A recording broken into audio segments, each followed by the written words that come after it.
The Newsroom, where untold story is revealed.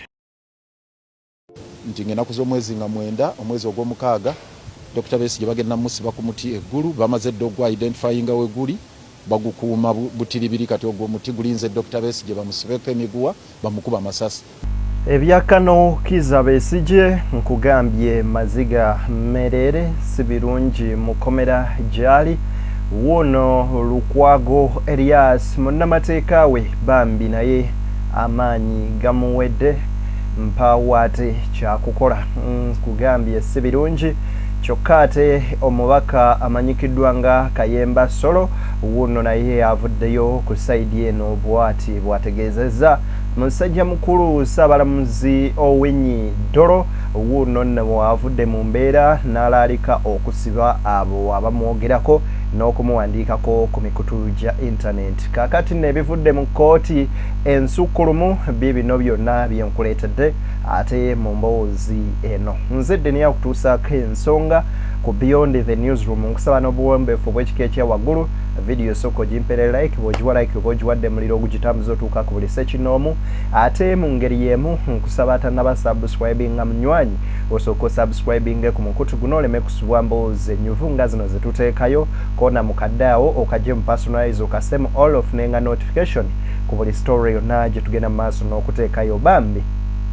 Ebigambo bya musajja mukulu amanyikiddwa nga Elias Lukwago ekituufu bikaabya amaziga naye kantandikire wano ne Ssaabalamuzi Alfonso Owiny Dollo ng'alaalika abo bonna ababeera ku mitimbagano ne bamwogerako ebijweteke kwoteeka n'okubeera nga bamuwandiikako agambye nti kajja kubeera nga kabajjuutuka. But this idea of thinking that you can gain fame,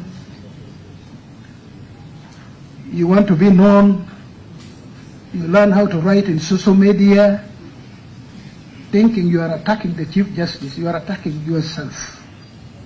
And I ask all these people, please read A Man for All Seasons. You are cutting that forest which you'll need when the devil begins chasing you. So I thought I should say this and then read my judgment.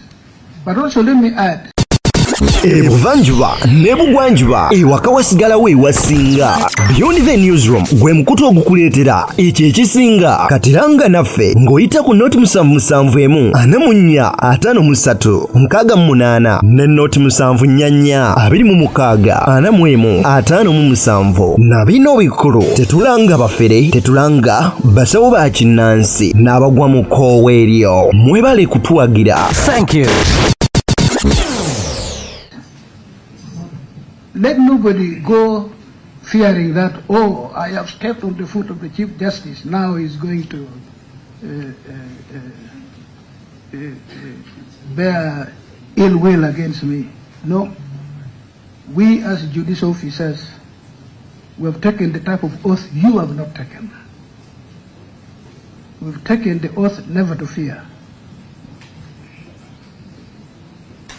including never to fear criticism, never to favor, never to be driven by affection, and most importantly, in the circumstance of this case, never to bear ill will against even those who have thrown mud at us, because that is the beauty of being a judge. Meaning, if we can sum up that oath, we must be guided by our conscience. That's really what it is saying. Kakati nno ye Ssaabalamuzi nga bw'owulira ebigambo ebyagamba nti bangi abatuula ku mikutu emikuwanira wala ne bamuwandiikako kw'oteeka okumwogerako ebijweteke n'okuyisa amaaso mu kitongole ekiramuzi nga balaga nti tekikoze kimala naddala mu kulwanirira eddembe lya bannayuganda obaolyawo okugaba justice. Agamba ekikolwa kino eno kikomezebwe bunnambiro ng'ate munnange tetunnalaba biki biyinza kubeera nga bimuvaamu.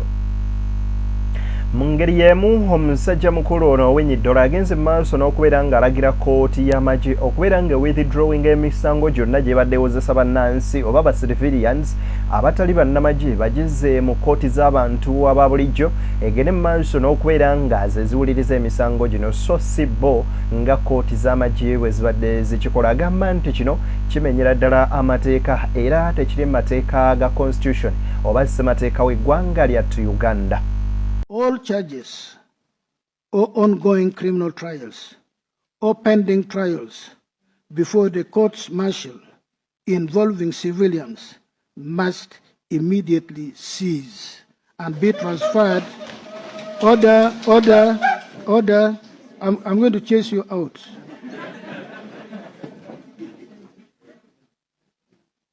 This is not cloud 9 where you can.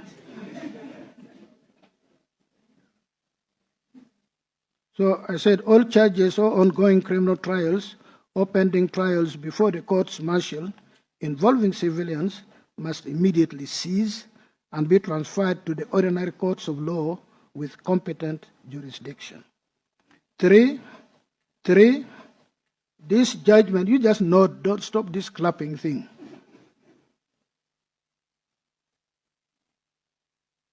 This judgment shall have no retrospective effect on any conviction made and sentences imposed prior to the date of this judgment, save where the conviction and sentence is being challenged in a court of law. All pending trials or partly heard criminal cases that fall under the civil law court's jurisdiction, which are against members of the UPDF who are subject to service law, must be transferred to the civil courts with competent jurisdiction. 5. Ebigambo bwe bityo bwe biri kakati nno ye musajja mukulu amanyikiddwa nga Elias Lukwago ategeezezza nti tweet za General Muhoozi Kainerugaba yakola ez'okubeera nga ateeka Dr. Kano Kizza ku Besigye omuteeka ku kalabba nti zaabwewusa era ebigambo ebiringa bino agamba bo tebabituwala nga byakusaaga wabula nti biraga butya eggwanga Uganda munywanyi bwe liri mu kaseera akakazigizigi akatali kangu yadde akamu n'akeddagala nti ng'ennaku z'omwezi nga 9 omwezi ogw'omukaaga Dr. Besigye bagenda musiba ku muti eggulu bamaze dde ogwa identifyinga we guli bagukuuma butiribiri kati ogwo muti gulinze Dr. Besigye bamusibeko emiguwa bamukuba amasasi Muhoozi bwe yagamba. So ekitegeeza nti bino byonna ebyokumuwozesa kumala budde kumuyisa mu process nga Jesus gye bamuyisaamu nga poti ya Spirate agenda maaso n'enkola eyo ey'okumuwozesa naye nga keerodde yali yamaze dde okusalira Jesus omusango. So yembeera eriwo katugamba nti Constitutional Court erina okuyingira mu nsonga ezo okulaba nga Dr. Besigye tebamuggyako mutwe mu ngeri ey'ekimpatiira. So twagala ensonga ezo zonna Constitutional Court eziyingiremu. Mu ngeri yemu era taddeyo application number 1 eya 2025 ng'eyesaba injunction, temporary injunction nti nga bwe tulinda constitutional petition ewulirwe court efulumyeyo ekiragiro ekiyimiriza mbagirawo General Court Martial eyo Freeman Mugabe ne banne obutagenda mu maaso ne bye bakola okutuusa ng'ensonga za Dr. Kizza Besigye kooti etaputa ssemateeka emaze oziwuliriza. So katusuubire nti ensonga zino zigenda kuwulirwa mangu okusobola okutaasa obulamu n'eddembe lya Dr. Besigye wamu n'Obed Lutale. Era tugenda kubanga kooti tugibeerako nnyo okulaba nga ensonga zino ziwulirwa mangu kubanga obulamu bwa Dr. Besigye kati wetwogerera buli mu katyabaga kyayinza okufiira eruzira olw'embeera gye bamutaddemu ate oba nabali bakyayinza okupapirira okuwuliriza era ne bamutwala kalabba nga n'ennaku z'omwezi 9 tezinnatuuka. So tujja kwagala nnyo kooti etaputa ssemateeka ensonga zino ezitwale nga nkulu. Tufayirinze constitutional petition number 4 nga eri mu mannya ga Oweekitiibwa Dr. Kizza Besigye wamu n'Obed Lutale nga twagala Constitutional Court eno ebe nga esazaamu byonna ebigenda mu maaso mu General Court Martial. Mujjukira bulungi twasaba reference nga twagala ensonga zino zijje wano. Omukulu Freeman Mugabe akulira kooti wamu ne judge advocate ne bannaabwe ne beewaŋŋamyako obuyinza obugamba nti bo be balina okusalawo oba ensonga zijja eno oba tezijja ne bagaana. Okusinziira ku Elias Lukwago munnamateeka omukenkufu kw'ossa bannamateeka abalala bangi ababaddewo nga ba Medard Sseggona n'abalala bangi ku kooti olunaku olwaleero atutegeezeza Elias nti kooti eragidde butereevu okubeera ng'emisango gino ogwa Kano Kizza Besigye guyimirizibwa mpaka nga kooti ensukkulumu emaze otunula mu nsonga ze then yagibwa butereevu mu kooti y'amagye ne mu maaso n'okuwozesebwa mu kooti ez'abantu aba bulijjo kuba Kano Kizza Besigye yawummula ddala ensonga z'amagye era naguno gwakatakyali omu oba ekitundu ku byamagye era tasaana wozesebwa mu kooti ezo bwe zityo.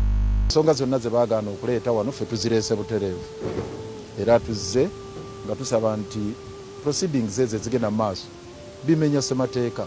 Ekisooka Dr. Besigye awambibwa buwambibwa. Amateeka galambika bulungi nti omuntu yenna awambiddwa n'aggyibwa mu ggwanga eddala n'aleetebwa wano nga tebayisamu gye bayita extradition process tasobola kugulibwako misango era tasobola kuwozesebwa. Kenya ina extradition act ne Uganda ina extradition act. Amateeka ago gagamba nti olina okuyita mu judicial process. Kooti ye Kenya alina okusooka okubawuliriza nefulumya kode bakomya wano ekitaakolebwa ekimenya ssemateeka.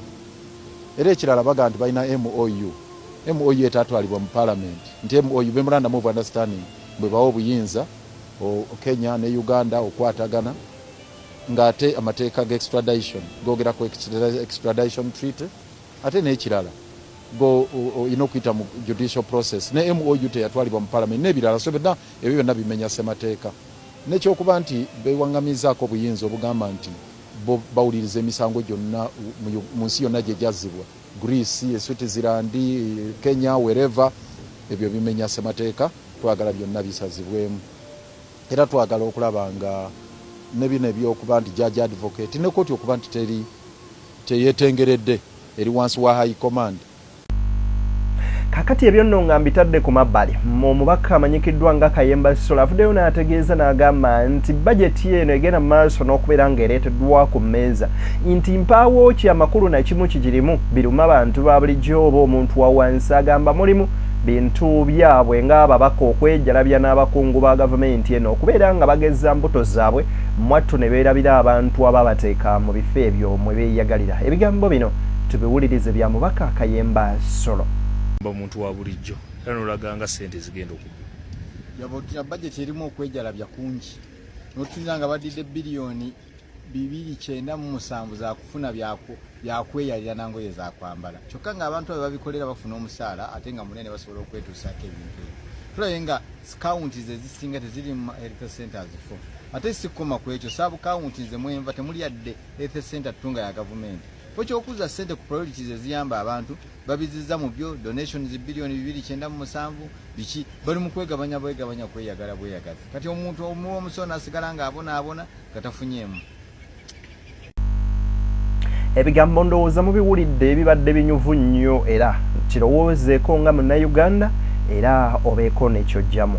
Ebigambo bino bya Madamu Teacher amanyikiddwa nga Honorable Betty Namboze nga asoya akanana akataano abo nno ababaka bakiikirira eggye lya Uganda lya UPDF nga ababuuza lwaki mukwata bannansi ababeera n'obukoofiira nga mugamba nti obukoofiira buno bwammwe kwoteeka ebyambalo byaffe ebya nuupu. Ono nno wansiziridde n'agamba nti ebyambalo ebyo baabigazeetinga era nti byamagye. Mpusaba obiwulirize ate nabyo.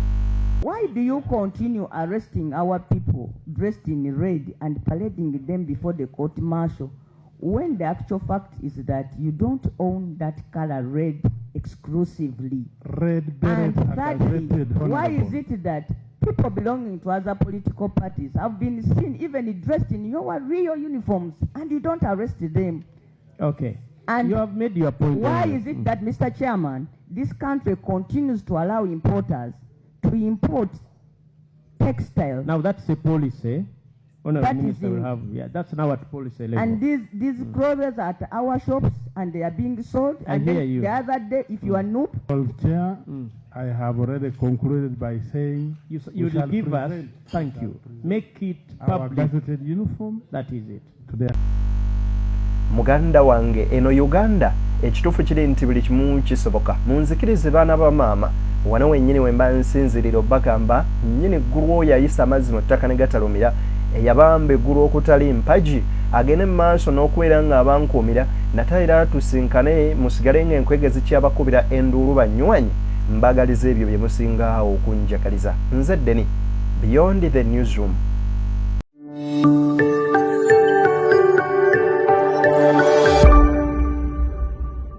Beyond the Newsroom, where untold story is revealed.